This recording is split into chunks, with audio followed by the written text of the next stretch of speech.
La vallée de la peur de Sir Arthur Conan Doyle, partie 4 du livre audio, chapitre 3 de la partie 2 du roman.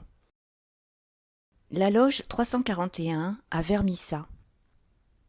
Dès le lendemain de cette soirée fertile en événements passionnants, McMurdo quitta la pension Shafter et alla s'installer chez la veuve McNamara, à la lisière de la ville.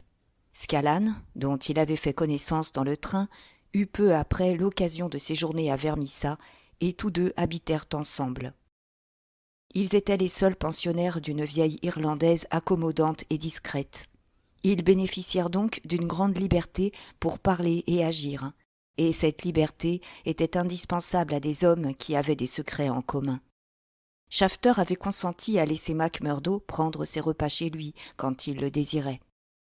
Ses relations avec Hetty n'étaient donc nullement interrompues. Au contraire, au fur et à mesure que les semaines passaient, elles devenaient plus étroites et plus intimes. Dans sa nouvelle chambre, McMurdo se sentit suffisamment en sécurité pour sortir ses moules à frapper des pièces de monnaie. Sous le sceau de la discrétion, plusieurs frères de la loge furent autorisés à venir chez lui et à repartir les poches pleines de fausses monnaies. Les pièces étaient si adroitement imitées qu'elles passèrent toujours sans difficulté. Pourquoi, puisqu'il possédait ce talent merveilleux, McMurdo condescendait-il à travailler ailleurs ? Ses compagnons s'en étonnaient, mais il répondait à tous ceux qui lui posaient la question que s'il vivait sans moyens normaux d'existence, la police ne tarderait pas à enquêter sur son compte. Un policier, d'ailleurs, s'intéressa bientôt à lui, mais l'épisode qui le révéla fit à l'aventurier plus de bien que de mal. Après sa première visite au cabaret de McGinty, il y passa de nombreuses soirées afin de mieux connaître les garçons, ainsi que s'appelaient gentiment les membres de la bande qui répandait la terreur dans la région. Sa fougue naturelle, son langage intrépide, le rendirent populaire auprès d'eux, et la rapidité alliée à la technique avec laquelle il régla le compte de son adversaire dans une bagarre qui avait éclaté au cabaret lui attira le respect unanime. Peu après, un autre incident le hissa plus haut encore dans leur estime. Un soir où il y avait beaucoup de monde, un homme entra. Il portait l'uniforme bleu et la casquette à visière de la police du charbon et du fer.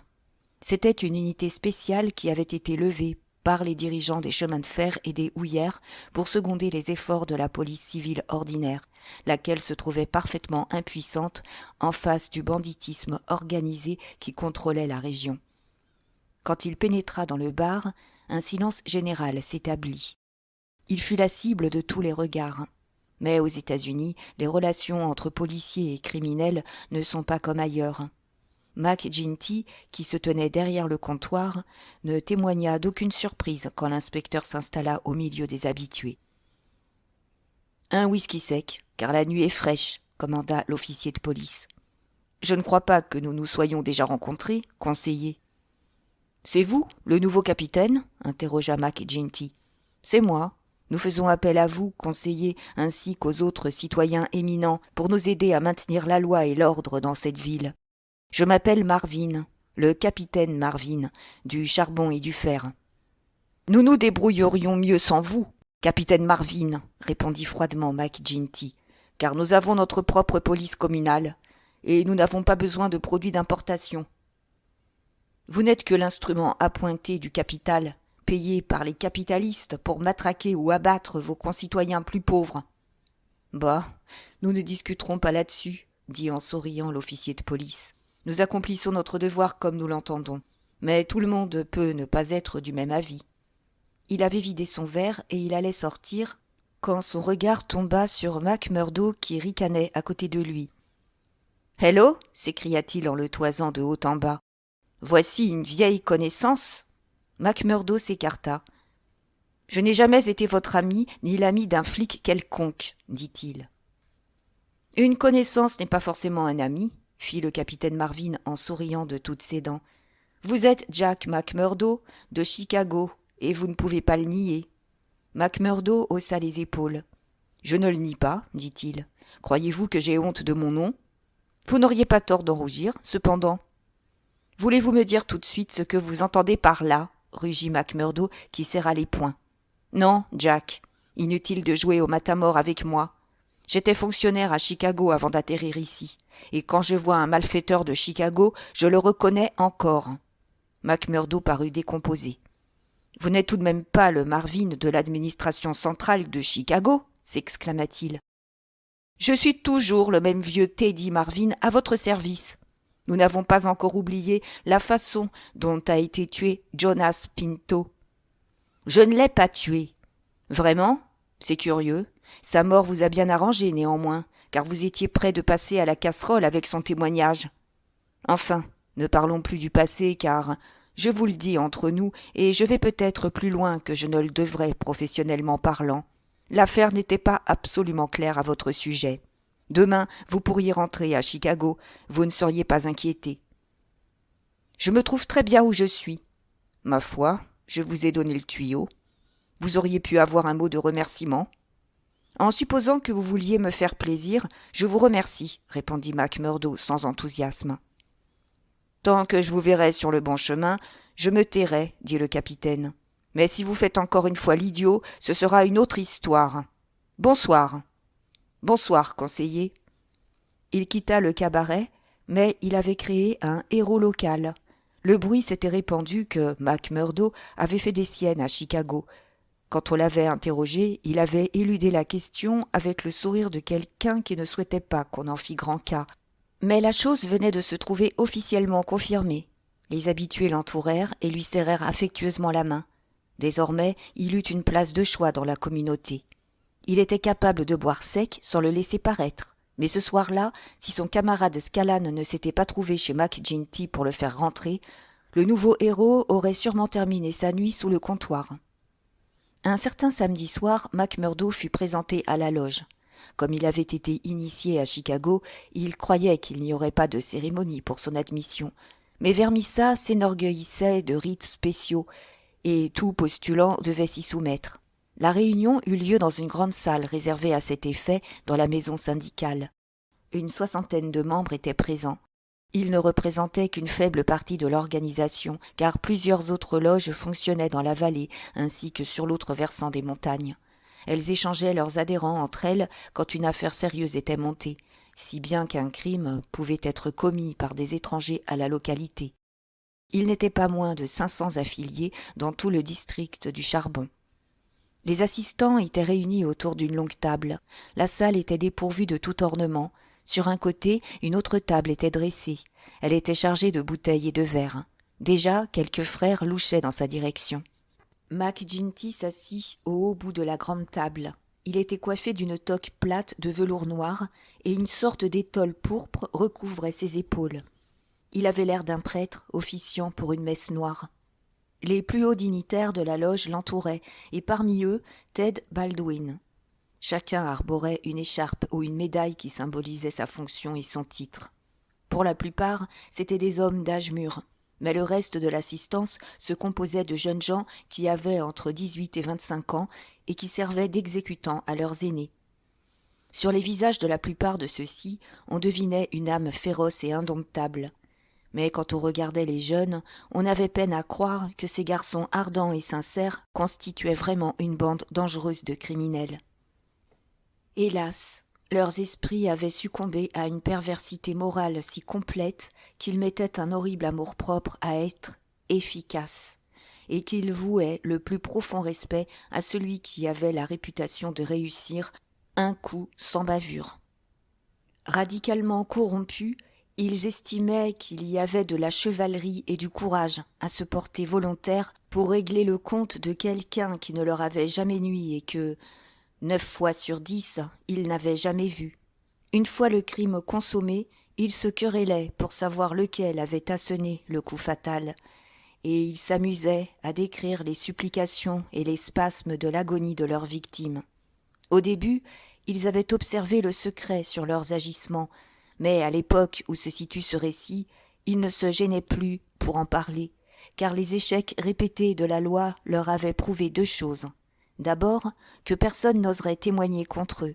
Ensuite, qu'ils disposaient d'un nombre illimité de faux témoins auxquels ils pouvaient faire appel, ainsi que d'un trésor bien garni où il n'avait qu'à puiser pour se faire défendre par les plus éminents avocats des États-Unis.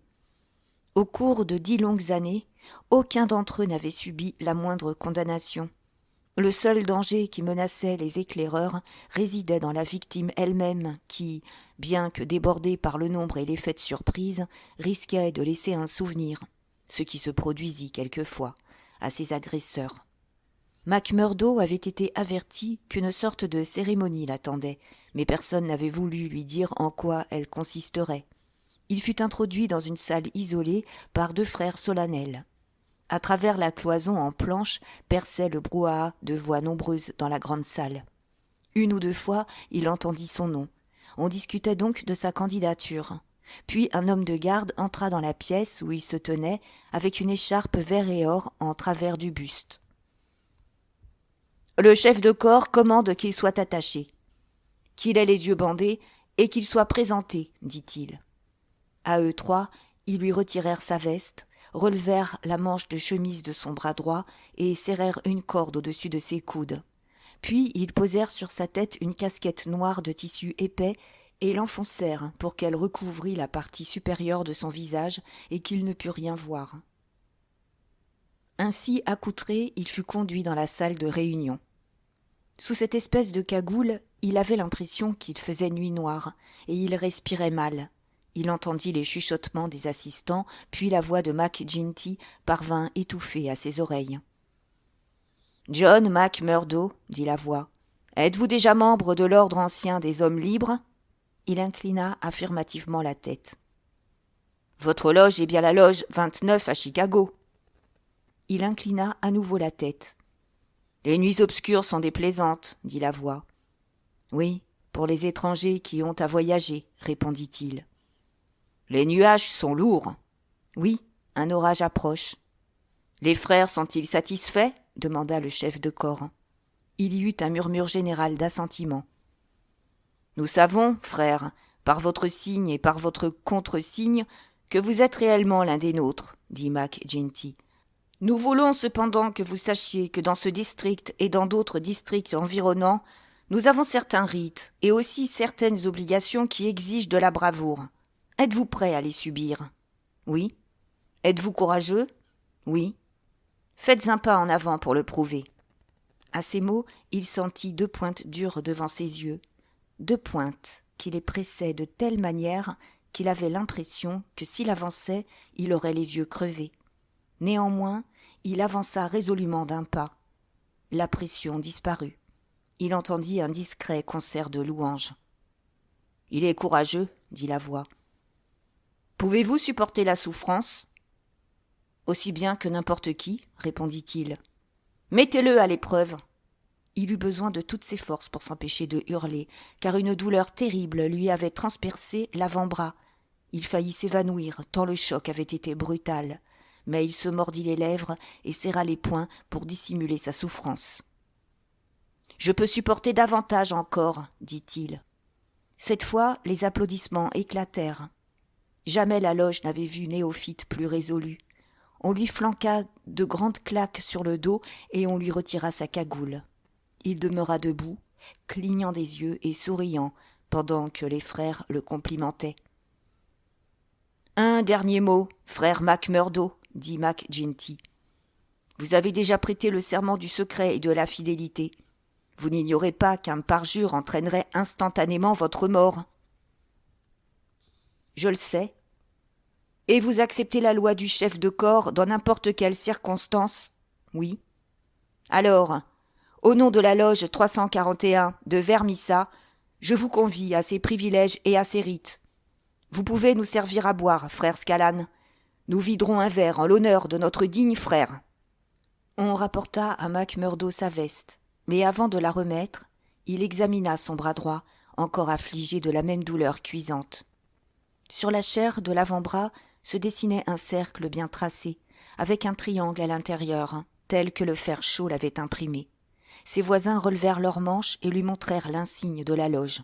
« Nous aussi, nous l'avons reçu, dit l'un d'eux, mais pas avec autant de vaillance. »« Bah, ce n'est pas terrible, répondit-il.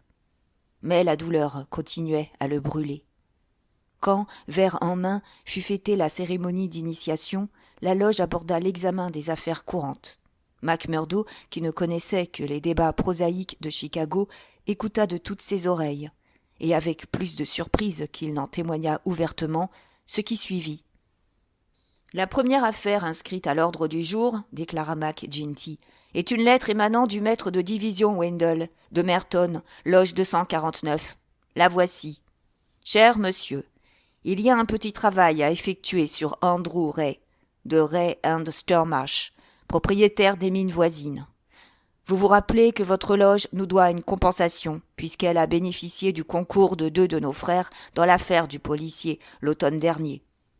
Si vous nous envoyez 2 volontaires, ils seront pris en charge par le trésorier Higgins de notre loge, dont vous connaissez l'adresse. Il leur indiquera comment agir, où et quand. Fraternellement vôtre, J.W. Wendell. Wendell ne nous a jamais refusé le prêt d'1 ou 2 hommes quand nous en avons eu besoin. Nous n'allons pas lui refuser, aujourd'hui, un service. McGinty s'interrompit. Ses yeux firent le tour de la salle. Qui se propose pour ce petit travail ? Plusieurs jeunes garçons levèrent une main. Le chef de corps leur dédia un sourire approbateur. Vous irez, Tiger Cormac.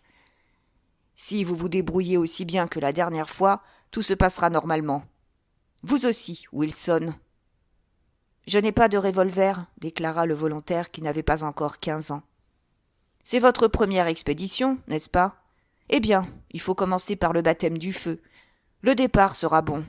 Quant au revolver, vous en trouverez un sur place. Tranquillisez-vous. Si vous vous présentez là-bas lundi prochain, il sera assez tôt. Vous serez chaleureusement fêté à votre retour. « Et la prime, cette fois ?» demanda Cormac. C'était un jeune homme brun, trapu, qui avait l'air d'une brute et dont la férocité lui avait valu le surnom de Tiger. « Peu importe la prime. Vous marchez pour l'honneur. Quand le coup sera fait, peut-être trouvera-t-on quelques vieux dollars au fond de la caisse. » Qu'a fait le type en question ? S'enquit le jeune Wilson. À coup sûr, ce n'est pas votre affaire de demander ce qu'il a fait. Il a été jugé là-bas. Cela ne nous regarde pas. Tout ce que nous devons faire, c'est régler l'affaire à leur place, comme ils le feraient pour nous. À propos, 2 frères de la loge de Merton viendront ici la semaine prochaine pour un petit travail dans notre coin. « Lesquels ?» demanda quelqu'un. « Ma foi, il est plus sage de ne pas poser de pareilles questions. Si vous ne savez rien, vous ne pouvez jurer de rien, et tout ennui se trouve évité. Mais ce sont des hommes qui font du beau sport quand on le leur demande. »« Il sera grand temps !» s'écria Ted Baldwin. « Les gens se relâchent par ici. Rien que la semaine dernière, 3 de nos hommes ont été congédiés par le contremaître Blaker. Nous sommes en dette avec lui depuis longtemps.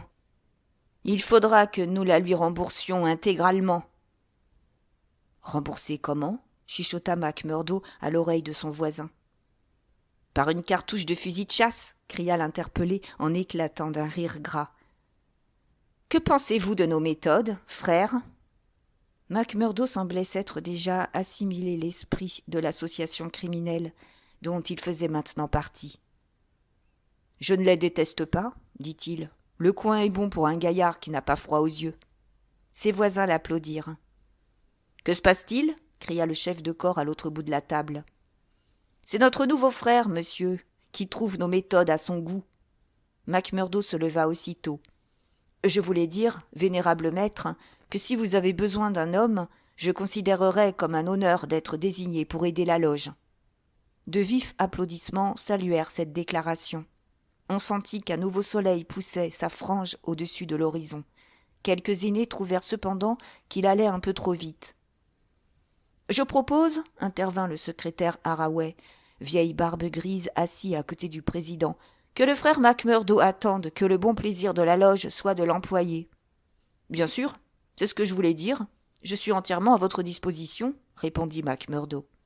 « Votre heure sonnera, frère, » dit le président. « Nous avons remarqué que vous êtes un homme de bonne volonté, et nous croyons que vous ferez de l'excellent travail dans la région. Ce soir, vous participerez à une petite affaire si le cœur vous en dit. J'attendrai quelque chose qui vaille la peine. Vous pourrez nous aider ce soir, en tout état de cause. et vous comprendrez mieux ce que nous défendons dans cette communauté. Je m'expliquerai plus tard. Pour le moment, j'ai quelques points à préciser devant l'Assemblée. En premier lieu, je demanderai au trésorier de nous communiquer la balance des comptes. Il faut payer une pension à la veuve de Jim Carnaway. Il a été abattu en travaillant pour la loge et il nous appartient de faire en sorte qu'elle n'y perde rien. Jim a été tué le mois dernier au cours d'une tentative pour descendre Chester Wilcox de Marley Creek, expliqua à McMurdo l'un de ses voisins. La caisse est actuellement florissante, indiqua le trésorier avec son livre de banque devant lui. Les firmes ont été généreuses ces derniers temps. Max Linder & Co. ont payé $500 pour que nous les laissions tranquilles. Les frères Walker nous ont fait parvenir $100, mais j'ai pris sur moi de les leur renvoyer et d'en réclamer 500. Si je n'ai pas de leurs nouvelles mercredi prochain, leur treuil risque d'avoir un accident. L'an dernier, nous avons été obligés de brûler leurs concasseurs pour qu'ils deviennent raisonnables. Par ailleurs, la West Section Coaling Company a payé sa contribution annuelle. Nous disposons de fonds suffisants pour faire face à n'importe quelle obligation. « Et l'affaire Archie Swindon ?» interrogea un frère. « Il a tout vendu et quitté le district. Le vieux démon a laissé une lettre pour nous dans laquelle il déclare qu'il préférerait balayer les rues de New York plutôt que d'être un gros propriétaire de mine contrôlé par une bande de maîtres chanteurs. Sapristi, il a bien fait de lever l'ancre avant que sa lettre nous parvienne. Je gage qu'il n'osera plus jamais reparaître dans la vallée. » Un homme d'un certain âge, dont le visage glabre respirait la bonté, se leva au bout de la table qui faisait face à celui du président. « Monsieur le trésorier, demanda-t-il, puis-je vous prier de nous faire savoir qui a acheté le terrain de cet homme que nous avons fait fuir du district ? » ?»« Oui, frère Maurice.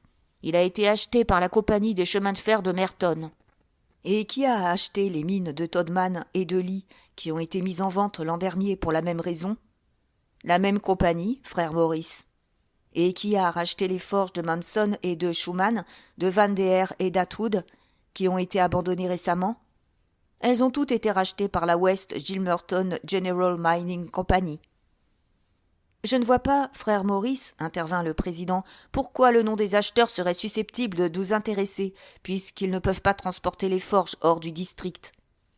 Avec tout le respect que je vous dois, vénérable maître, je pense au contraire que nous sommes fortement intéressés par cette question. Voilà 10 bonnes années que le même procédé se renouvelle. Nous chassons progressivement tous les petits entrepreneurs. Quel en est le résultat ?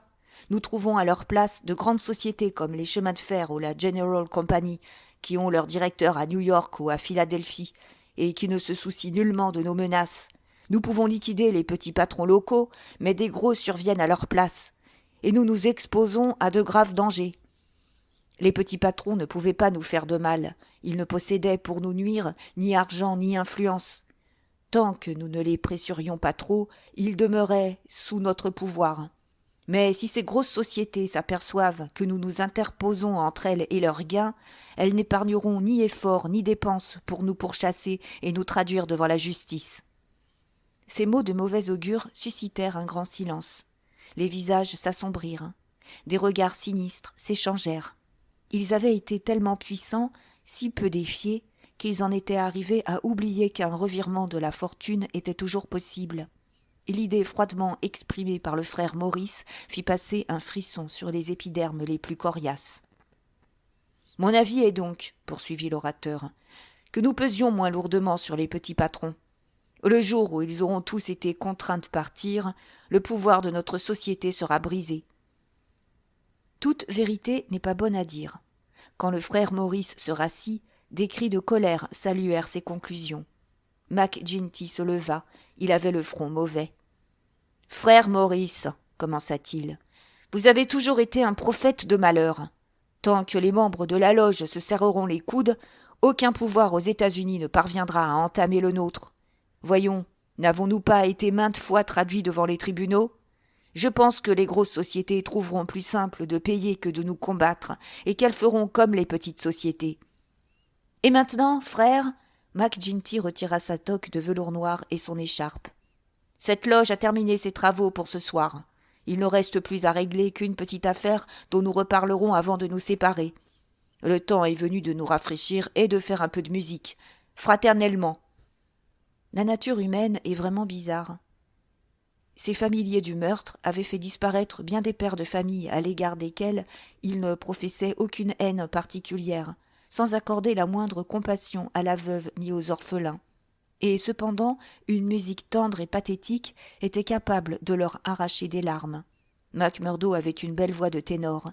Eût-il échoué jusque-là à conquérir la sympathie de la loge, elle lui aurait été acquise immédiatement après qu'il eut chanté. « Je suis assis sur l'échalier, Mary. » Et sur les rives du grand fleuve. Dès la première soirée, la nouvelle recrue était devenue l'un des frères les plus populaires que chacun devinait promis à de hautes fonctions. Mais d'autres qualités étaient requises chez les hommes libres. Il s'en rendit compte avant la fin de la soirée. La bouteille de whisky avait passé plusieurs fois de main en main. Les garçons étaient rouges, mûrs pour n'importe quoi. Le chef de corps reprit la parole. « Mes enfants, dit-il, il y a dans cette ville un homme qui a besoin d'une leçon. Et il vous appartient de la lui administrer. Il s'agit de James Stanger, du Herald. Vous avez vu qu'il a recommencé à ouvrir contre nous sa grande gueule ?» Un murmure d'assentiment lui répondit, entrecoupé çà et là de quelques jurons en sourdine. McGinty tira de son gilet un bout de journal. « La loi et l'ordre. Voilà le titre. La terreur règne dans le district du charbon et du fer. 12 années se sont écoulées depuis les premiers assassinats qui ont prouvé l'existence d'une organisation criminelle dans notre région. Depuis ce jour, les crimes n'ont pas cessé. Maintenant, ils ont atteint une ampleur qui fait de nous l'opprobre du monde civilisé. Est-ce pour en arriver là que notre grand pays accueille en son sein les étrangers qui fuient le despotisme tout-puissant en Europe ? Ces réfugiés, ces bannis, deviendront-ils des tyrans ? Imposeront-ils leurs lois aux hommes qui leur ont accordé le refuge dont ils avaient tant besoin ? Un état de terreur et d'anarchie s'établira-t-il à l'ombre des plis sacrés du drapeau de la liberté ? Les responsables sont connus, l'organisation travaille, à découvert, publiquement. Combien de temps devrons-nous le supporter ? Vivrons-nous donc ?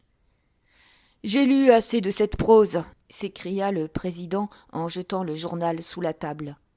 Voilà ce qu'il dit de nous. La question que je vous pose est celle-ci. Que lui dirons-nous, à lui ? À mort ! Crièrent une douzaine de voix féroces. Je proteste, dit le frère Maurice, celui dont le visage respirait la bonté. Je vous dis, frère, que notre main s'abat trop lourdement dans cette vallée et que le jour est proche où tous les citoyens s'uniront pour nous écraser. James Stanger est un vieillard. Il est respecté dans la ville et dans le district. Son journal soutient les valeurs solides de la vallée. Si vous descendez cet homme, tout l'État s'agitera jusqu'à ce que nous soyons anéantis. « Et comment nous anéantirait-il, monsieur le dégonflé ?» s'écria McGinty. « Par la police ? Allons donc. La moitié de la police est à notre solde et l'autre moitié a peur de nous. Par les tribunaux et le juge ? Ils ont déjà essayé. Et qu'en est-il advenu ? Il y a un juge Lynch qui pourrait rendre son verdict, répliqua le frère Maurice. Une exclamation de colère générale accueillit cette éventualité. Je n'aurais qu'à lever mon doigt, dit McGinty, et je pourrais faire venir dans cette ville 200 hommes qui la nettoieraient d'un bout à l'autre. Puis, tout à coup, il haussa le ton et pencha en avant son front qui se rida d'une façon effroyable. « Écoutez, frère Maurice, je vous tiens à l'œil, et cela depuis quelque temps. Vous n'avez personnellement aucun courage, et vous essayez de détruire le courage des autres. Ce sera un jour fâcheux pour vous, frère Maurice, quand votre nom figurera sur notre ordre du jour. Je commence à penser que je devrais l'inscrire sans tarder. » Maurice était devenu mortellement pâle. Quand il retomba sur sa chaise, l'assistance aurait pu croire que ses genoux s'étaient dérobés sous lui. D'une main tremblante, il porta son verre à ses lèvres et il le vida avant de répondre. « Je vous présente mes excuses, vénérable maître, à vous et à tous mes frères de cette loge, si j'en ai dit plus que je n'aurais dû. Je suis un membre fidèle et loyal. Tous, vous le savez. Et c'est la peur d'un événement irréparable qui me fait parler avec cette anxiété. Mais j'ai une plus grande confiance en votre jugement que dans le mien, vénérable maître, et je vous promets que je ne vous offenserai plus. » Le froncement de sourcils du chef de corps s'atténua devant l'humilité du frère. Très bien, frère Maurice. C'est moi qui serais désolé d'avoir à vous infliger une leçon. Mais tant que j'occuperai le poste que vous tous m'avez confié, nous formerons une loge unie en parole et en actes. Et maintenant, les garçons, il lança un coup d'œil circulaire à l'assistance. Je vous préviens que si Stanger recevait tout ce qu'il mérite, nous aurions plus d'ennuis que nous n'en souhaitons. Ces journalistes se tiennent tous. Tous les journaux des États-Unis réclameraient de la police et des troupes. Mais je pense que vous pouvez lui donner un avertissement sévère. Voulez-vous vous en occuper, frère Baldwin ? Certainement, répondit le jeune homme avec enthousiasme. Combien d'hommes vous faut-il ? Une demi-douzaine. Plus 2 pour garder la porte. Vous viendrez, Gower, et vous, Mansell, vous, Scallan, et les 2 Willoughby. J'avais promis à notre nouveau frère qu'il participerait à l'expédition, dit le président. Ted Baldwin regarda Macmurdo avec des yeux qui montrèrent qu'il n'avait rien oublié ni pardonné. « Eh bien, qu'ils viennent donc, dit-il d'une voix acide.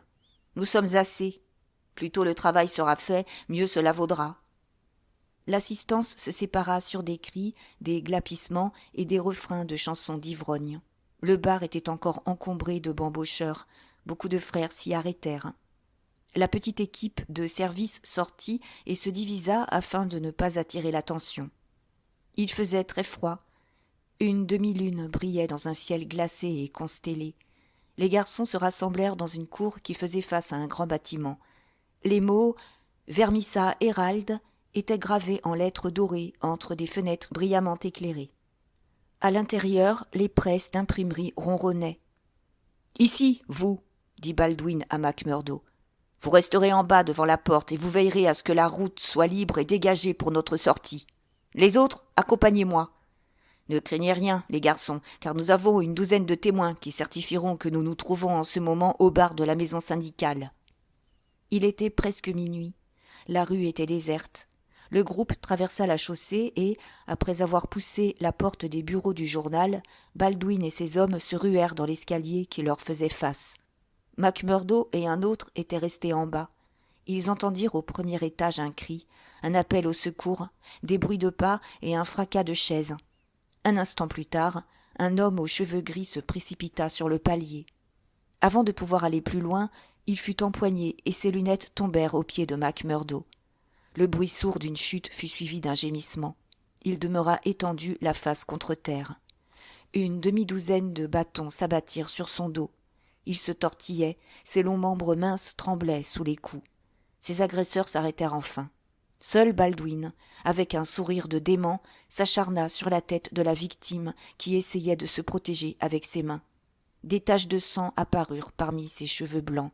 Baldwin, penché au-dessus du vieillard, ajustait un dernier coup qui l'aurait sans doute achevé quand Macmurdo grimpa l'escalier et l'écarta. « Vous allez le tuer, dit-il. Assez !» Baldwin le considéra avec stupéfaction. « Allez-vous-en au diable !» cria-t-il. « Qu'est-ce qui vous prend ? Vous qui êtes nouveau à la loge, reculez !» Il leva son gourdin, mais Macmurdo avait déjà sorti son revolver. « Reculez vous-même !» cria-t-il. « Si vous portez la main sur moi, je vous brûle la cervelle. Quant à la loge, le chef de corps n'a-t-il pas commandé que Stanger ne soit pas mis à mort ? Or, vous, que faites-vous sinon le tuer ? » « C'est vrai, ce qu'il dit, » approuva l'un des garçons. « Vous feriez bien de vous dépêcher, » cria l'homme de faction au rez-de-chaussée. « Les fenêtres s'allument, vous allez voir toute la ville à vos trousses. » De fait, on entendait des cris au dehors, et un petit groupe de typographes et linotypistes se rassemblait dans le couloir pour passer à la contre-attaque. Laissant le corps inanimé du rédacteur en chef en haut des marches, les criminels descendirent 4 à 4 et s'enfuirent dans la rue. Quand ils eurent atteint la maison syndicale, quelques-uns se mêlèrent à la foule des clients pour chuchoter à l'oreille de Mac Ginty que le travail avait été fait. D'autres, dont Macmurdo, s'égaillèrent dans des petites rues pour rentrer chez eux.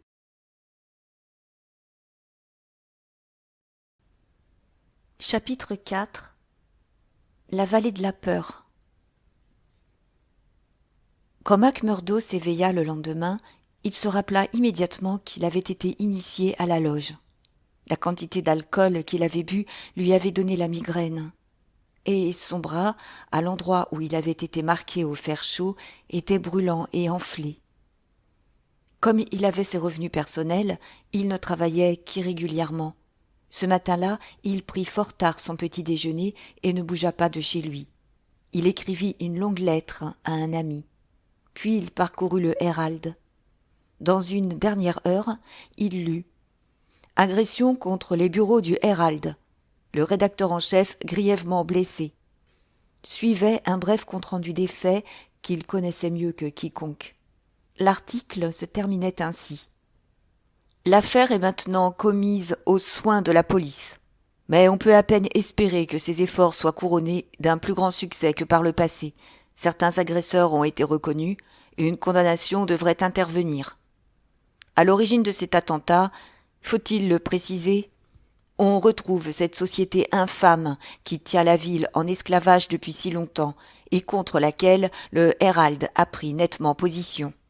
Les nombreux amis de M. Stanger se réjouiront d'apprendre que, bien qu'il ait été frappé avec une sauvagerie cruelle et qu'il porte de nombreuses blessures à la tête, sa vie n'est pas en danger immédiat. Au-dessous de l'article, un entrefilet annonçait qu'une garde fournie par la police du charbon et du fer, armée de Winchester, assurerait désormais la défense des bureaux.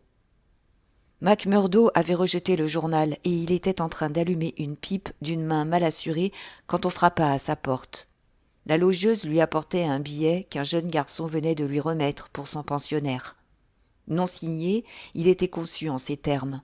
« Je voudrais vous parler, mais je préférerais que ce soit hors de chez vous.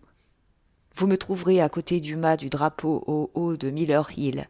Si vous venez maintenant, je vous dirai quelque chose d'important pour vous et pour moi. » McMurdo lut et relut ce billet avec la plus vive surprise, car il ne pouvait deviner ce qu'il signifiait, ni qui en était l'auteur.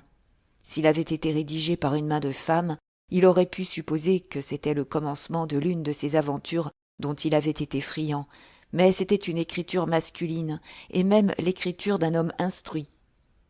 Il hésita, puis décida qu'il éclaircirait l'affaire. Miller Hill est un jardin public mal tenu en plein centre de la ville. En été, les promeneurs y sont nombreux, mais en hiver, il est peu fréquenté. D'en haut, on a une bonne vue non seulement sur toute la ville, mais sur la vallée. McMurdo gravit l'allée qui conduisait au restaurant désert en cette saison. À côté du restaurant, il y avait un mât, et au pied du mât, un homme au chapeau rabattu sur les yeux et au col de manteau relevé. Quand il se tourna vers lui, McMurdo le reconnut. C'était le frère Maurice, qui la veille au soir avait encouru les foudres du chef de corps. Ils échangèrent entre eux le salut de la loge. « Je désirais vous dire 2 mots, monsieur McMurdo, » commença le vieil homme sur un ton hésitant qui montrait qu'il se mouvait sur un terrain délicat. « Je vous remercie d'être venu. »« Pourquoi n'avez-vous pas signé votre billet ? » ?»« Il faut être prudent, monsieur. On ne sait jamais, par les temps qui courent, les conséquences de la moindre des choses. On ne sait jamais non plus à qui se fier. »« On peut tout de même se fier aux frères de la loge ? » ?»« Non, non, pas toujours, » cria Maurice avec véhémence. « Quoi que nous disions, quoi que nous pensions même, tout revient à ce Mac Ginty. »« Écoutez-moi bien, » déclara McMurdo avec fermeté. « Ce n'est qu'hier soir, vous le savez bien, que j'ai juré fidélité à notre chef de corps. Me demanderiez-vous aujourd'hui de me parjurer ? » « Si c'est ainsi que vous prenez les choses, » murmura tristement Maurice. « Je vous répondrai seulement que je suis désolé de vous avoir dérangé. Les choses en sont arrivées à une bien mauvaise passe si 2 hommes libres ne peuvent pas se communiquer l'un à l'autre leurs pensées. » McMurdo, qui avait surveillé attentivement son interlocuteur, se détendit un peu. « Bien entendu, je ne parlais que pour moi, dit-il. Je suis un nouveau, vous ne l'ignorez pas. Et je ne sais rien. Ce n'est pas à moi d'ouvrir la bouche, monsieur Maurice, mais si vous croyez utile de me dire quelque chose, je suis venu ici pour vous écouter. »« Et pour le rapporter à Mac Ginty, » ajouta amèrement Maurice. « En vérité, vous êtes injuste envers moi, » s'écria McMurdo. « Je serai loyal à l'égard de la loge, je vous l'ai dit carrément, mais je serais un pauvre type si j'allais répéter à quelqu'un d'autre ce que vous me diriez en confidence. Vos paroles resteront entre nous. ce qui ne m'empêche pas de vous avertir que vous n'avez à attendre de moi ni aide ni sympathie. » « Depuis longtemps, j'ai renoncé à l'une et à l'autre, » dit Maurice. « Il se peut qu'en vous parlant franchement, je remette ma vie entre vos mains, mais tout mauvais que vous êtes, et hier soir, j'ai eu l'impression que vous preniez modèle sur les pires de la bande, vous êtes un nouveau, et votre conscience n'est certainement pas aussi endurcie que les leurs. Voilà pourquoi je voulais vous parler. Qu'avez-vous à me dire ? Si vous me dénoncez, que la malédiction soit sur vous. Je vous ai dit que je ne vous dénoncerai pas. Je voulais vous demander si, lorsque vous vous êtes affilié à la Société des Hommes Libres de Chicago et que vous avez prononcé des vœux de charité et de fidélité, vous avez jamais pensé que cela vous conduirait au crime. En admettant que ce soit au crime, répondit McMurdo. En admettant, s'écria Maurice, dont la voix vibrait de passion. Vous ne connaissez pas grand-chose à la vie si vous pouvez trouver un autre nom. N'est-ce pas un crime, hier soir, que de frapper un homme, assez âgé pour être votre père, jusqu'à ce que le sang s'étale sur ses cheveux blancs ? Si ce n'était pas un crime, qu'était-ce donc alors ? Certains diraient que c'est la guerre, dit McMurdo. La guerre entre deux classes, totale, inexpiable. La guerre où chaque camp frappe le plus fort possible. Eh bien, pensiez-vous à une guerre pareille quand vous avez sollicité votre admission à la Société des Hommes Libres de Chicago ? Non, je conviens que non. Moi non plus, quand je me suis affilié à Philadelphie. C'était tout bonnement une société de secours mutuel, un lieu de rencontre entre camarades. Puis j'ai entendu parler de cet endroit, maudite soit l'heure où le nom m'est entré dans l'oreille. Je suis venu ici pour améliorer ma situation. Mon Dieu, améliorer ma situation. Ma femme et mes 3 enfants m'ont accompagné. J'ai fait démarrer un magasin de tissus, place du marché, et j'ai prospéré. On a appris que j'étais un homme libre. J'ai été obligé d'adhérer à la loge locale, comme vous, hier soir. J'ai cette marque de honte sur mon avant-bras, et quelque chose de pire marqué au fer chaud dans le cœur. J'ai découvert que j'étais sous les ordres d'un affreux scélérat et que je me trouvais pris dans un réseau de criminels. Que pouvais-je faire ? Tout ce que je disais pour tenter de remédier à cet état de fait était considéré comme une trahison. Vous l'avez vu hier soir. Je ne peux pas m'enfuir. Tout ce que je possède au monde est dans mon magasin. Si je quitte la société, ma démission sera le signal de mon assassinat, et de Dieu sait quoi pour ma femme et mes enfants. Ah, mon cher, c'est affreux, horrible. Il enfouit son visage entre ses mains et son corps fut secoué de sanglots convulsifs.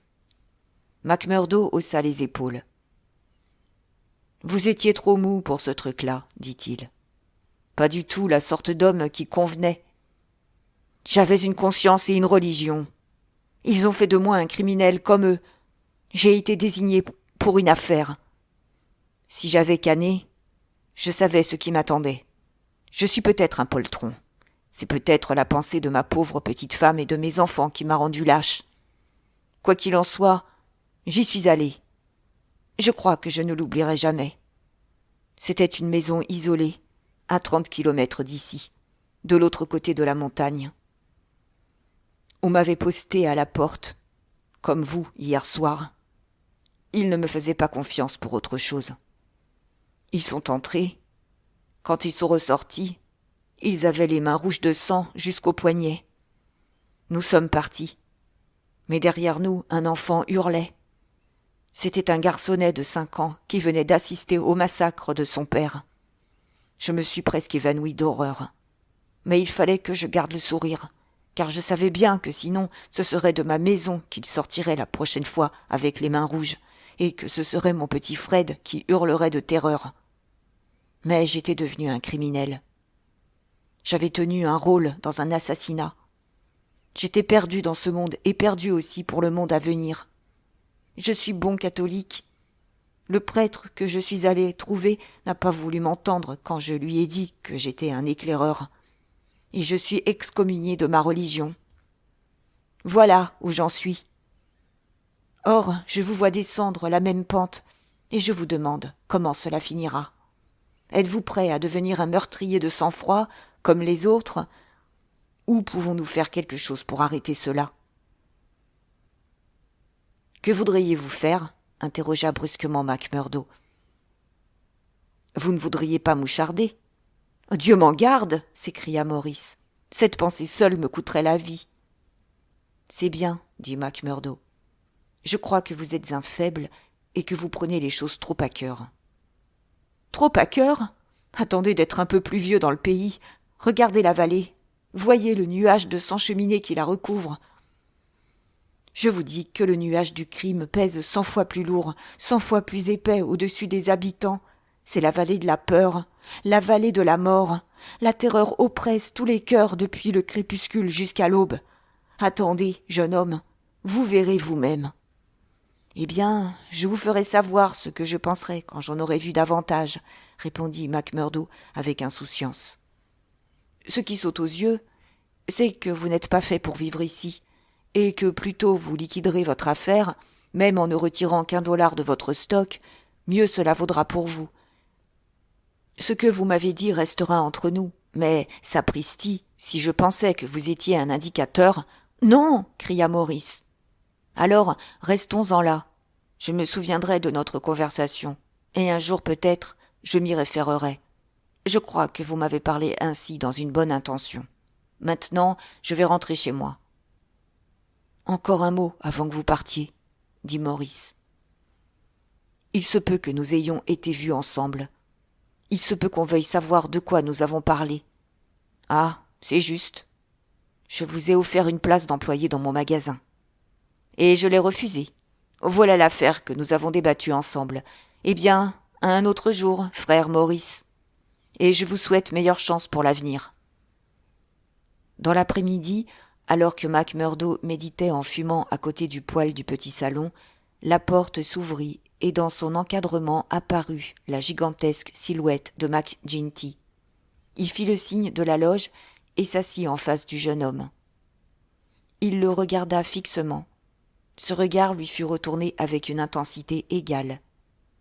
« Je ne viens pas en visiteur, frère Macmurdo, dit-il enfin. J'ai déjà beaucoup à faire avec les gens qui me rendent visite. Mais j'ai pensé que je pourrais faire une mise au point chez vous. Je suis fier de vous accueillir, conseiller, répondit chaleureusement Macmurdo, qui sortit du buffet sa bouteille de whisky. C'est un honneur auquel je ne m'attendais pas. Comment va le bras? Interrogea le chef de corps. Macmurdo fit la grimace. Je serais incapable de l'oublier, répondit-il, mais je pense que la chose en vaut la peine. Oui, approuva l'autre. La chose en vaut la peine pour les fidèles, pour ceux qui apportent leur concours à la loge. De quoi parliez-vous donc ce matin avec le frère Maurice en haut de Miller Hill? La question avait été si soudainement posée qu'il se révéla préférable que la réponse eût été préparée d'avance. Macmurdo éclata d'un gros rire. Maurice ne savait pas que je pouvais gagner ma vie ici chez moi. Il ne le saura jamais, car je trouve qu'il a un peu trop de scrupules pour mon goût. Mais c'est un brave vieux bonhomme. Il s'imaginait que je n'avais pas de travail, et il avait pensé bien faire en m'offrant une place d'employé dans son magasin de tissus. Ah, c'était cela? Oui. Et vous avez refusé? Évidemment, je gagnerais 10 fois plus dans ma chambre avec 4 heures de travail. C'est vrai. Mais à votre place, je ne verrai pas trop souvent le frère Maurice. Pourquoi? Simplement parce que je vous dis de ne pas le faire. Pour la plupart des gens de la région, cette explication suffit. Peut-être pour la plupart des gens de la région, mais pas pour moi, répondit crânement Macmurdo. Si vous êtes connaisseur en hommes, vous devez le savoir. Le géant le dévisagea, et sa patte poilue se renferma autour du verre comme s'il avait envie de le lancer à la tête de Macmurdo. Puis il se mit à rire. « Vous êtes vraiment un type peu ordinaire, dit-il. Vous voulez des raisons? Eh bien, je vais vous en donner. Est-ce que Maurice ne vous a rien dit contre la loge? Rien. Ni contre moi? Non. Alors, c'est parce qu'il n'a pas osé se fier à vous. Mais au fond de son cœur, il n'est pas loyal. Nous le connaissons bien, nous le surveillons, et nous attendons le moment de l'admonester comme il le mérite. Je pense que ce moment n'est pas très éloigné. Il n'y a pas de place dans notre bergerie pour des brebis galeuses. Si vous vous liez avec un homme déloyal, nous pourrions penser que vous êtes déloyal vous aussi. Vous voyez ? Il n'y a aucune chance pour que je me lie avec lui, car il ne me plaît pas, répondit Macmurdo. Mais pour ce qui est d'être déloyal, si le mot avait été prononcé par un autre, il ne serait pas dit 2 fois. Bien, en voilà assez, dit Mac Ginty en vidant son verre. J'étais venu pour vous donner un avis. Vous l'avez entendu. Je voudrais bien savoir, fit Macmurdo, comment vous avez pu apprendre que j'avais causé avec Maurice. Mac Ginty sourit. C'est mon affaire de savoir ce qui se passe dans la ville, dit-il. N'oubliez jamais que je finis par tout savoir. Bon, il est maintenant l'heure et... Mais un incident imprévu se produisit au moment où il se levait pour s'en aller. La porte s'ouvrit toute grande, sous une poussée brutale, et 3 têtes décidées, coiffées des casquettes à visière de la police, les dévisagèrent sans aménité. Macmurdo se leva d'un bond. Il allait empoigner son revolver quand il vit 2 Winchester braqués sur lui, et il baissa le bras. Un homme en uniforme s'avança dans la pièce. Il avait au poing un revolver à 6 coups. C'était le capitaine Marvin, qui venait de Chicago et qui appartenait maintenant à la police du charbon et du fer. Il hocha la tête et adressa un petit sourire à Macmurdo. « Je pensais bien que vous attireriez des ennuis, monsieur l'aigrefin Macmurdo de Chicago, dit-il. Vous ne pouviez pas vous tenir tranquille, n'est-ce pas ? Prenez votre chapeau et suivez-nous. »« Je crois que cette plaisanterie vous coûtera cher, capitaine Marvin, » intervint Mac Ginty. « Qui vous croyez-vous donc, je vous prie, pour pénétrer ainsi dans une maison et inquiéter des hommes honnêtes qui respectent la loi ?»« Vous êtes en dehors de cette affaire, conseiller Mac Ginty, dit le capitaine Marvin. Nous n'avons rien contre vous, seulement contre ce Macmurdo.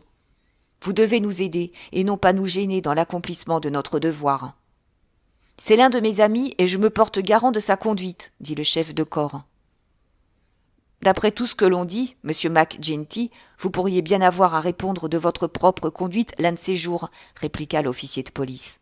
Ce Macmurdo était un malfaiteur avant d'arriver ici. Il l'est demeuré. Couchez-le en joue, sergent, pendant que je le désarme. Voilà mon pistolet, dit froidement Macmurdo. Mais si vous et moi étions seuls face à face, capitaine Marvin, vous ne viendriez peut-être pas si facilement à bout de moi. Où est votre mandat ? Demanda Mac Ginty. Nom d'une pipe, on se croirait en Russie et non à Vermissa en voyant des policiers agir de la sorte. Je vous jure que vous en entendrez parler. Agissez selon votre conception du devoir, conseiller. Nous obéissons à la nôtre. De quoi suis-je accusé ? Interrogea Macmurdo. D'être mêlé à l'agression contre le vieux Stanger au bureau du Herald. Ça n'a pas été de votre faute si vous êtes inculpé d'agression et non de meurtre. Eh bien, si c'est tout ce que vous avez à lui reprocher, s'écria Mac Ginty en riant, vous vous épargnerez bien des ennuis en laissant tomber. Cet homme était hier soir dans mon cabaret. Il jouait au poker. Il est resté jusqu'à minuit chez moi. Je pourrais amener une 12aine de témoins pour vous le prouver. C'est votre affaire. Vous l'établirez devant le tribunal demain. En attendant, venez, Macmurdo. Et tenez-vous tranquille si vous ne voulez pas recevoir un coup de crosse sur la tête. Tenez-vous au large, monsieur Mac Ginty. Je vous préviens que je ne tolère aucune résistance quand je suis de service. Le capitaine avait l'air si résolu que Macmurdo et son chef de corps durent s'incliner. Mac Ginty se débrouilla pour échanger quelques mots avec le prisonnier avant qu'ils soient séparés. « Et votre ?» Il leva un pouce pour indiquer la machine à frapper les dollars. « En sûreté » murmura Macmurdo, qui avait aménagé une cachette sous le plancher. « Je vous dis à bientôt, » déclara le chef de corps. « Je vais de ce pas voir Reilly, l'avocat, et je m'occupe de la défense. Croyez-moi sur parole, ils ne vous garderont pas. »« Je n'en mettrai pas ma main à couper, » répliqua Marvin. « Surveillez votre prisonnier, vous deux, et abattez-le s'il essaie de vous jouer un tour pendant que je vais fouiller sa chambre. » Apparemment, l'officier de police ne découvrit pas la machine. Quand il redescendit, il escorta Macmurdo au commissariat de police. L'obscurité était tombée, un vent aigre soufflait. Les rues étaient presque désertes, mais quelques badauds suivirent le groupe et, enhardis par les ténèbres, lancèrent quelques imprécations aux prisonniers. « Lynchez ce maudit éclaireur! Lynchez-le !» Ils assistèrent avec de gros rires et de bonnes plaisanteries à son entrée au commissariat. Après un interrogatoire de pure forme, il fut conduit dans la cellule commune. Il y retrouva Baldwin et 3 autres criminels de la veille. Ils avaient tous été arrêtés dans l'après-midi, et ils attendaient leur procès qui devait avoir lieu le lendemain matin. Mais même à l'intérieur de cette forteresse de la loi, le bras long des hommes libres pouvait se déployer. Dans la soirée, un geôlier leur apporta de la paille pour qu'ils dorment mieux. De la paille, ils tirèrent 2 bouteilles de whisky, quelques verres et un jeu de cartes. Ils passèrent une nuit joyeuse, sans éprouver la moindre inquiétude à l'égard de la cérémonie du lendemain. Ils avaient bien raison. Le magistrat se trouva dans l'incapacité, devant les témoignages produits, de prononcer le verdict qui aurait porté l'affaire devant une juridiction supérieure. D'une part, les ouvriers de l'imprimerie furent obligés de convenir que l'éclairage était mauvais, qu'ils étaient eux-mêmes très troublés et qu'il leur était difficile de se prononcer absolument sur l'identité des agresseurs. Certes, ils croyaient bien que les accusés faisaient partie du groupe d'assaillants, mais de là à le jurer. Au cours de l'interrogatoire contradictoire qui fut dirigé par l'éminent avocat engagé par McGinty, ils se montrèrent encore plus hésitants. Le blessé avait déjà déposé qu'il avait été surpris par la soudaineté de l'attaque et qu'il ne pouvait rien certifier en dehors du fait que le premier qui l'avait frappé portait une moustache. Il ajouta qu'il ne pouvait s'agir que d'éclaireurs, puisqu'il n'avait pas d'autres ennemis dans la ville et qu'il l'avait menacé depuis longtemps pour ses éditoriaux qui les mettaient en cause. D'un autre côté, il fut clairement démontré, par le témoignage formel de 6 citoyens au nombre desquels le célèbre conseiller municipal McGinty, que les accusés avaient joué aux cartes à la maison syndicale jusqu'à une heure bien postérieure à celle de l'attentat. Inutile de dire qu'ils furent relaxés, avec les excuses du tribunal pour les dérangements qu'ils avaient subis à la suite de la légèreté du capitaine Marvin et de la police. Le verdict fut salué par de vifs applaudissements dans une enceinte où McMurdo reconnut nombre de visages familiers. Des frères de la loge souriaient et battaient des mains. Mais d'autres spectateurs demeurèrent impassibles et figés quand les accusés sortirent libres du tribunal. L'un d'entre eux, un petit bonhomme à barbiche noire, exprima leurs sentiments en s'écriant « Maudits assassins, nous aurons pourtant votre peau un jour !» Chapitre 5. L'heure la plus sombre. S'il avait fallu quelque chose pour ajouter à la popularité de Jack McMurdo parmi ses compagnons, son arrestation et son acquittement y auraient pourvu. Dans les annales de la société, c'était un record qu'un nouvel adhérent eût accompli la nuit même de son affiliation, un acte qui l'avait conduit devant le tribunal. Déjà, il avait la réputation d'un joyeux luron, d'un agréable convive, et d'un caractère qui ne laissait jamais passer une insulte, eût-elle été prononcée par le tout-puissant chef de corps. Mais cette fois, ses camarades acquirent la certitude que dans leur groupe, il était le seul à concevoir rapidement un dessein sanguinaire et à l'exécuter aussitôt. « Il sera irremplaçable pour les coups durs », se disaient les aînés les uns aux autres. McGinty ne manquait pas d'instruments pour exécuter ses volontés, mais il reconnut de bonne grâce que McMurdo était le plus capable. Il avait l'impression qu'il tenait en laisse un limier féroce. Certes, les requets ne lui manquaient pas pour les petites affaires, mais il entrevoyait le jour où il lâcherait son chien de race sur une proie qui en vaudrait la peine. Quelques membres de la loge, dont Ted Baldwin, se hérissaient devant la rapide ascension du nouveau venu et le haïssaient, tout en se gardant de broncher devant lui, car il était aussi prêt à se battre qu'à rire. Mais s'il gagnait la sympathie de ses camarades, il y avait un endroit qui lui importait pourtant beaucoup plus, où il avait perdu tout crédit. Le père d'Hetty Shafter ne voulait plus lui adresser la parole, et il ne le laissait même plus pénétrer sous son toit. Hetty était trop profondément amoureuse pour renoncer à lui, Cependant, son bon sens lui représentait les conséquences d'un mariage avec un homme qui passait pour un criminel. Un matin, après une nuit sans sommeil, elle résolut d'aller le voir, peut-être pour la dernière fois, et de tenter un gros effort pour le tirer hors de ses mauvaises influences qui l'aspiraient vers le bas.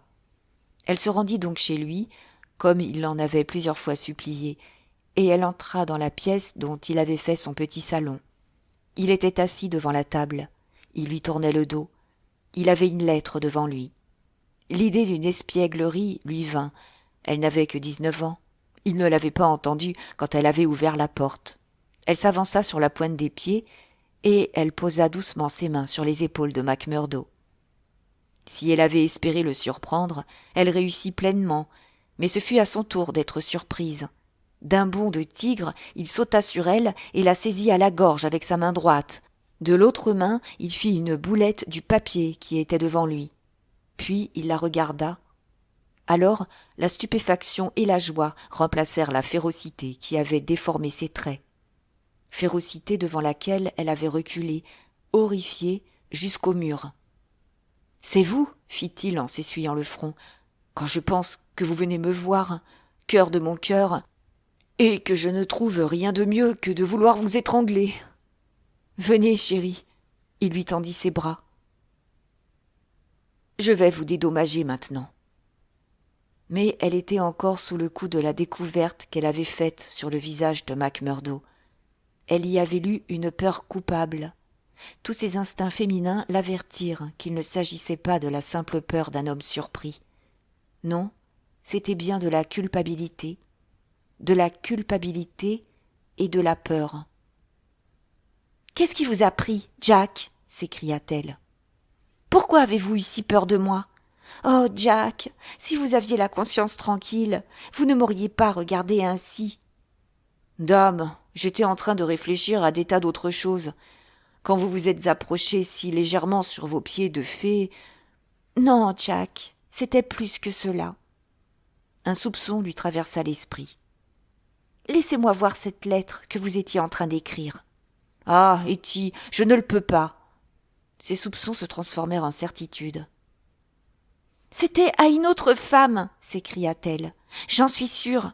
Sinon, pourquoi ne me la montreriez-vous pas ? Était-ce à votre femme que vous écriviez ? Comment pourrais-je savoir que vous n'êtes pas déjà marié ? Vous, un étranger que personne ne connaît ? Je ne suis pas marié, Hetty. Regardez-moi. Je vous le jure. Vous êtes pour moi la seule femme sur la terre. Par la croix du Christ, je le jure. » Il avait pâli. La passion grave qu'il mit dans sa réponse la convainquit qu'il ne mentait pas. « Alors, pourquoi ne voulez-vous pas me montrer cette lettre ? » « Je vais vous le dire, ma chérie. J'ai fait le serment de ne pas la montrer. Et de même que je ne voudrais pas être parjure envers vous, je ne voudrais pas trahir une parole donnée à d'autres. C'est une affaire de la loge, une affaire secrète, même pour vous. Et si j'ai eu peur quand une main s'est posée sur moi, comprenez que j'avais peur que ce fût celle d'un policier. » Elle sentit qu'il disait la vérité. Il la prit dans ses bras. Ses baisers balayèrent frayeur et doute. « Asseyez-vous près de moi. C'est un trône bizarre pour une pareille reine, mais c'est le meilleur que puisse vous offrir votre pauvre amant. Un jour il fera mieux pour vous, je pense. Vous voilà rassuré maintenant ? » « Comment pourrais-je l'être, Jack, quand je sais que vous faites partie d'une bande de criminels, quand je m'attends chaque jour à vous voir assis dans le box des accusés ? Macmurdo, l'éclaireur, voilà comment l'un de nos pensionnaires vous a appelé hier. Je l'ai ressenti comme un coup de poignard. Croyez-moi, ma chérie, je ne suis pas aussi mauvais que vous le pensez. Nous ne sommes pas de pauvres gens qui essayons à notre manière de faire respecter nos droits. » Hetty passa ses bras autour du cou de son amant. « Abandonnez cela, Jack. Pour l'amour de moi, pour l'amour de Dieu, laissez tomber. Je suis venue ici pour vous en supplier. Oh, Jack, je vous le demande à genoux. Je m'agenouille devant vous et je vous adjure d'abandonner. » Il la releva et il l'apaisa entre ses bras. « Voyons, ma chérie, réfléchissez à ce que vous me demandez. Comment pourrais-je laisser tomber, puisque ce serait me parjurer et abandonner mes camarades? Si vous saviez tout ce qui se passe, jamais vous ne me le proposeriez. De plus, même si je le voulais, comment pourrais-je le faire? Vous ne supposez pas que la loge permettrait à l'un de ses adhérents de se retirer avec tous ses secrets? J'y ai réfléchi, Jack. J'ai tout prévu. Père a un peu d'argent de côté. Il est fatigué de cet endroit où notre existence est assombrie par la terreur. Il est prêt à partir. Nous pourrions nous enfuir ensemble à Philadelphie ou à New York. Là, nous serions en sécurité. McMurdo se mit à rire. La loge a le bras long. Croyez-vous qu'elle ne pourrait pas l'étendre d'ici jusqu'à Philadelphie ou New York? Eh bien, dans ce cas, allons dans l'Ouest, ou en Angleterre, ou en Suède, n'importe où, pourvu que nous sortions de cette vallée de la peur. McMurdo pensa au vieux frère Maurice. Voilà la deuxième fois que j'entends ce nom, dit-il. L'ombre ne semble pourtant pas peser trop lourdement sur certains habitants de cette vallée. Elle obscurcit chaque instant de notre existence. Vous imaginez-vous que Ted Baldwin nous a pardonné? Si ce n'était qu'il vous craint, il nous aurait déjà anéantis. Il me suffit de voir ses yeux noirs de bête affamée quand, par hasard, il me rencontre. Ah ah, je lui apprendrai de meilleures manières si je l'y prends. Mais écoutez-moi bien, petite fille. Je ne peux pas partir d'ici. Je ne peux pas. Enregistrez cela une fois pour toutes. Mais si vous voulez me laisser choisir ma propre voie, j'essaierai de trouver le moyen d'en sortir honorablement. Il n'y a pas d'honneur dans une affaire pareille. Mon Dieu, cela dépend du point de vue auquel on se place. Mais si vous me donnez 6 mois, je m'arrangerai pour partir d'ici sans avoir honte de regarder les autres en face. 6 mois?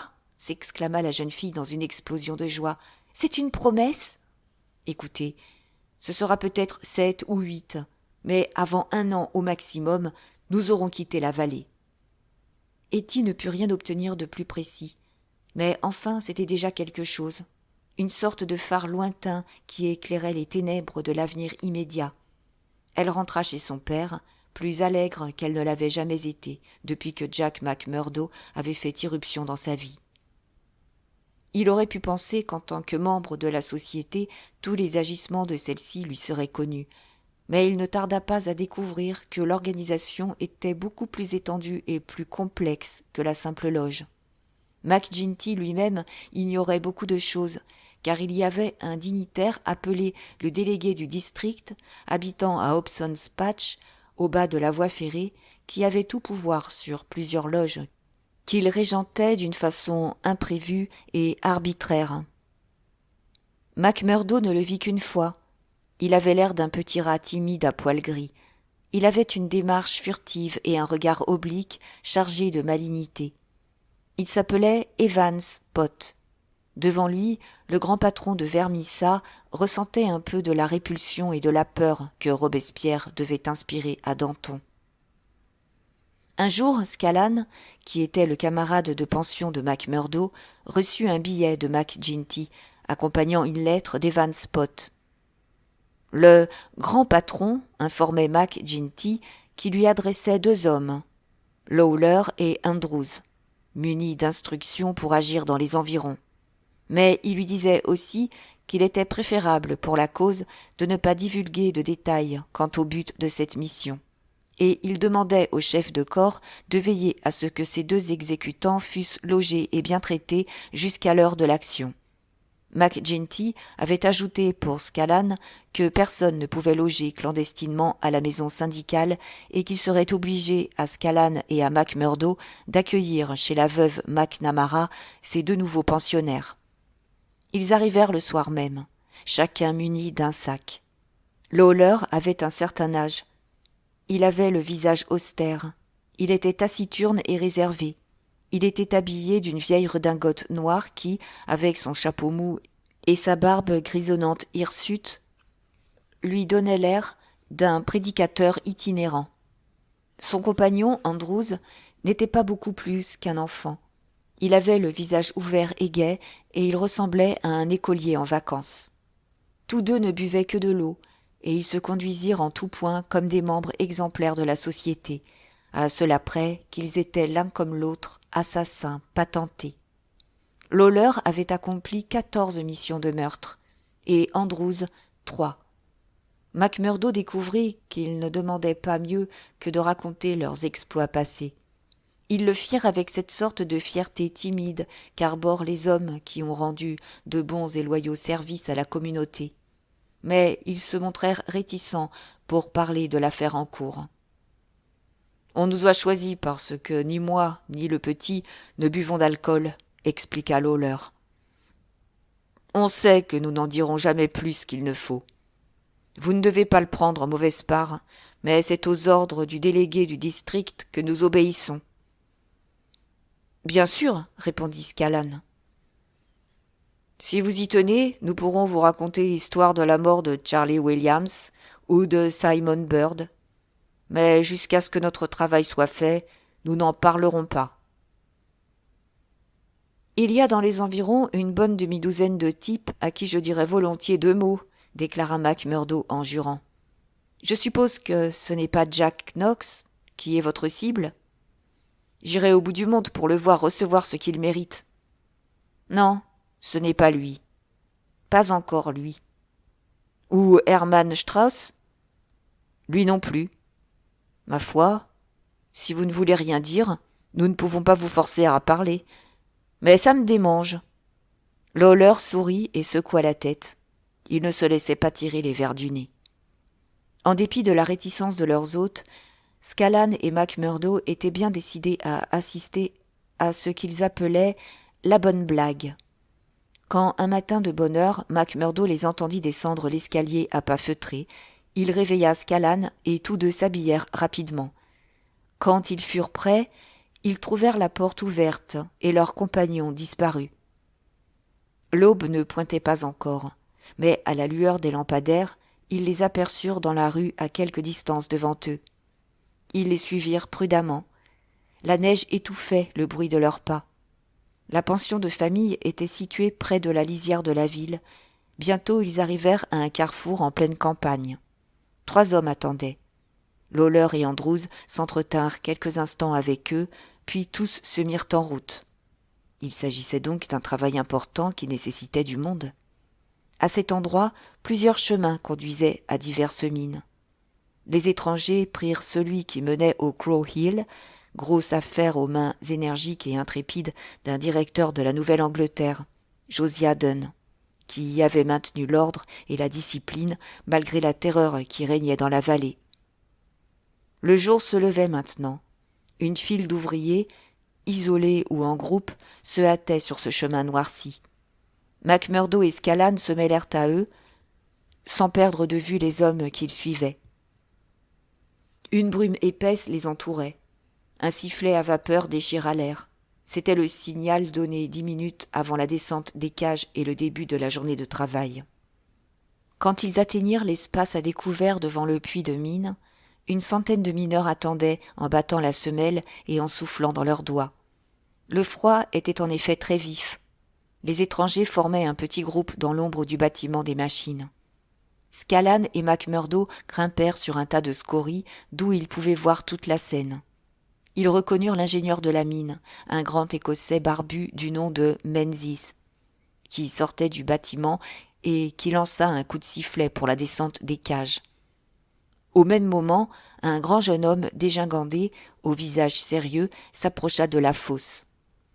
Il aperçut le groupe immobile et silencieux qui se tenait près du bâtiment.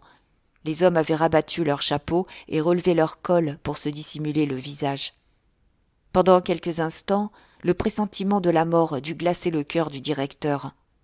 Mais il l'écarta et ne songea plus qu'à accomplir son devoir à l'égard d'intrus suspects. « Qui êtes-vous » demanda-t-il en se dirigeant vers eux. « Pourquoi traînez-vous par ici ?» Il n'y eut aucune réponse. Simplement, le petit Andrews fit un pas en avant et lui logea une balle dans l'estomac. Les 100 mineurs qui attendaient ne bougèrent pas plus que s'ils avaient été frappés de paralysie. Le directeur de la mine appuya ses 2 mains contre la plaie et se plia en 2. Il tenta de s'éloigner en titubant, Mais un autre assassin fit feu et il tomba sur le côté, grattant le sol de ses pieds et de ses mains. Menzies, l'Écossais, poussa un hurlement de rage et se rua avec une clé à molette sur les agresseurs, mais il reçut 2 balles dans la tête, et il s'écroula, raide mort, à leurs pieds. La foule des mineurs fut alors secouée d'une sorte de houle et elle émit un faible cri de colère et de pitié. Des ouvriers s'élancèrent vers les assassins, mais 2 revolvers à 6 coups se déchargèrent au-dessus de leur tête. Ils s'arrêtèrent net, puis reculèrent, et commencèrent à s'égailler. Certains même coururent jusque chez eux. Quand les plus braves se furent rassemblés et qu'ils se précipitèrent vers le bâtiment, les étrangers avaient disparu dans la brume matinale. Il n'y avait pas un seul témoin qui pût prêter serment pour identifier les hommes qui, devant 100 spectateurs, avaient commis ce double crime. Scallan et McMurdo regagnèrent leur pension. Scallan était assez déprimé, car c'était le premier meurtre qu'il avait vu se dérouler sous ses yeux, et il trouvait la bonne blague moins drôle qu'il l'avait espéré. Les cris horribles de la veuve du directeur les poursuivirent tandis qu'ils se hâtaient vers la ville. McMurdo était songeur et silencieux, mais la faiblesse de son compagnon n'éveilla en lui aucun écho. « Quoi, c'est comme une guerre, répétait-il. Ce n'est qu'une guerre entre eux et nous rendons les coups du mieux que nous le pouvons. » Il y eut une grande fête à la loge ce soir-là. Non seulement pour célébrer l'assassinat du directeur et de l'ingénieur de la mine du Crow Hill, assassinat qui rangerait cette entreprise parmi celles qui se soumettaient au chantage et à la terreur, mais aussi pour un succès acquis au loin et qui était dû à la loge elle-même. Il apparut en effet que lorsque les délégués du district avaient envoyé 5 hommes à Vermissa, il avait demandé en échange que 3 hommes de Vermissa fussent secrètement choisis pour faire disparaître William Hales de Stake Royal, l'un des propriétaires de mines les plus connus et les plus populaires du district de Gilmerton, un homme qui croyait ne pas avoir un seul ennemi tant il était un employeur modèle. Ayant toutefois la manie du rendement dans le travail, il avait congédié certains ivrognes ou fainéants qui étaient membres de la toute-puissante organisation. Des cercueils expédiés à son adresse n'avaient pas modifié son caractère. Voilà pourquoi, dans un pays de liberté et de civilisation, il s'était trouvé condamné à mort. L'exécution venait d'avoir lieu. Ted Baldwin se pavanait sur le siège d'honneur, à la droite du chef de corps. Il avait commandé les tueurs. Sa figure congestionnée, ses yeux vitreux et injectés de sang, révélaient une nuit blanche et de nombreuses libations. Lui et ses 2 complices avaient passé 24 heures au milieu des montagnes. Ils étaient crottés et sales. Mais peu de héros, au retour d'une aventure désespérée, reçurent un accueil aussi chaleureux de la part de leurs camarades. Ils durent raconter 100 fois leur histoire, que ponctuèrent des cris de joie et des éclats de rire. Ils avaient guetté leur victime pendant qu'il rentrait chez lui le soir. Ils avaient pris leur faction en haut d'une colline abrupte, à un endroit où son cheval marcherait forcément au pas. Il était tellement emmitouflé pour se protéger du froid qu'il n'avait pas pu mettre la main sur son revolver. Ils l'avaient tiré à bas de son cheval et ils avaient déchargé leurs armes sur lui. Dans un meurtre, l'élément dramatique fait rarement défaut, et ils avaient montré aux éclaireurs de Gilmerton que ceux de Vermissa n'avaient pas froid aux yeux. Il y avait eu un contretemps. Un homme et sa femme étaient arrivés à cheval tandis qu'ils déchargeaient leurs revolvers dans le corps voué au silence éternel. Ils avaient envisagé de les tuer eux aussi, mais c'étaient des gens inoffensifs qui n'avaient rien à voir avec les mines. Ils avaient été instamment priés de poursuivre leur route et de tenir leur langue, s'ils ne voulaient pas qu'il leur arrivât pis. Le cadavre rouge de sang avait été abandonné dans la neige, en guise d'avertissement dédié à tous les patrons au cœur dur, et les 3 nobles vengeurs avaient pris le chemin du retour. Ça avait été un grand jour pour les éclaireurs. L'ombre s'était encore appesantie sur la vallée, mais de même que le général avisé choisit le moment de la victoire pour redoubler d'efforts afin que l'ennemi n'ait pas le temps de se reformer après la défaite, de même Mac Ginty avait conçu une nouvelle offensive contre ses adversaires. Cette nuit-là, alors que la société à demi ivre se séparait, il toucha le coude de Macmurdo et le mena dans le petit salon où ils avaient eu leur première conversation. « Écoutez-moi, mon garçon, lui dit-il. J'ai un travail enfin digne de vous. Vous aurez à en prendre toute la responsabilité. »« Je suis fier de votre choix, » répondit Macmurdo. « Vous pouvez prendre 2 hommes avec vous, Manders et Reilly. Ils ont été prévenus. Nous ne serons jamais tranquilles dans ce district tant que le cas de Chester Wilcox ne sera pas réglé. Vous aurez droit aux bénédictions de toutes les loges du district minier si vous réussissez à le descendre. Je ferai de mon mieux. Qui est-il ? Et où le trouverai-je ? McGinty tira du coin de sa bouche son éternel cigare à moitié mâché, à moitié fumé, avant de déchirer de son carnet une page où était dessiné un plan rudimentaire. C'est le principal contremaître de la compagnie Iron Dyke. Citoyen sévère et vieux sergent de la guerre. Nous avons déjà essayé 2 fois de l'abattre, mais la chance ne nous a pas été favorable. Et Jim Carnaway y est resté. À présent, c'est à vous de prendre votre risque. Voici la maison, isolée au carrefour de Iron Dyke, comme vous le voyez sur ma carte. Il n'y a pas d'autre habitation en vue. Il ne faut pas y aller de jour, il est armé. Il tire vite et juste, sans se préoccuper de sommation. Mais la nuit, bref, il habite là, avec sa femme, 3 enfants et une domestique. Vous n'avez pas le choix. C'est tout ou rien. Si vous pouviez mettre un sac d'explosifs devant sa porte avec une mèche. Qu'a fait cet homme ? Je vous ai dit qu'il avait tué Jim Carnaway. Pourquoi l'a-t-il tué ? Qu'est-ce que ça peut bien vous faire ? Carnaway se trouvait dans les parages un soir, et il l'a tué. Cela suffit pour moi et pour vous. Pour le reste, débrouillez-vous. Il y a les 2 femmes et les 3 enfants. Faudra-t-il aussi les faire monter au ciel ? Évidemment. Sinon, comment l'avoir, lui ?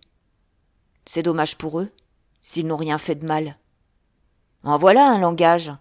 Vous vous dégonflez ? Du calme, conseiller. Qu'ai-je dit ou fait qui vous suggère que je refuserais d'obéir à un ordre émanant du chef de corps de ma loge ? Bonne ou mauvaise, la décision vient de vous. Alors, vous l'exécuterez. Bien sûr. Quand ? Eh bien, accordez-moi 1 nuit ou 2, afin que je repère la maison et que je dresse mon plan, et puis... Très bien, déclara McGinty en lui serrant la main. Je m'en remets à vous. Ce sera un grand jour, celui où vous nous rapporterez la nouvelle. Ce dernier coup les mettra tous à genoux, devant nous. Macmurdo réfléchit à la mission qui venait de lui être si inopinément confiée. La maison isolée qu'habitait Chester Wilcox était située à une dizaine de kilomètres dans une vallée adjacente. La nuit même, il partit seul pour préparer sa tentative. Il faisait grand jour quand il revint de sa reconnaissance.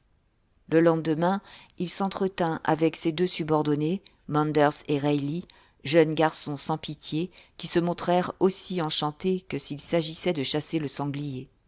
Le surlendemain, ils se réunirent hors de la ville. Ils étaient armés tous les 3. L'un d'eux portait un sac bourré de poudre utilisé dans les carrières. Il était 2 heures du matin quand ils arrivèrent devant la maison. Il faisait grand vent. Les nuages glissaient rapidement sous une lune qui en était à son 3e quartier. Ils avaient été prévenus d'avoir à se méfier des chiens de garde. Aussi avancèrent-ils prudemment, revolver au poing. Mais il n'y eut d'autre bruit que le gémissement du vent et le bruissement des branches. Macmurdo colla l'oreille contre la porte. Personne ne bougeait à l'intérieur. Alors il cala le sac à poudre, le troua avec son couteau et y attacha la mèche. Quand il l'eut allumé, lui et ses 2 camarades s'enfuirent à toutes jambes. Ils étaient parvenus à une certaine distance et ils venaient de se coucher dans un fossé quand l'explosion retentit. Un sourd grondement précéda l'effondrement de la maison. Leur travail était accompli. Jamais succès plus complet n'avait été enregistré dans les annales de la société.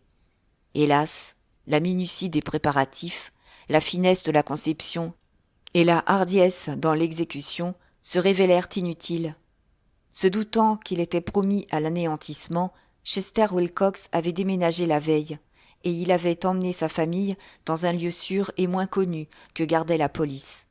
L'explosion n'avait soufflé qu'une maison vide, et le vieux sergent continuait d'inculquer la discipline aux mineurs de Iron Dyke. « Laissez-le-moi, dit McMurdo. Je m'en charge. Je jure que je l'aurai, même si je dois attendre mon heure pendant 1 année. » Une motion de remerciement et de confiance fut votée par la loge à l'unanimité, et l'affaire fut mise en sommeil. Quand, quelques semaines plus tard, les journaux annoncèrent que Wilcox avait affronté des coups de feu dans une embuscade, tout le monde comprit que McMurdo tenait à achever le travail commencé.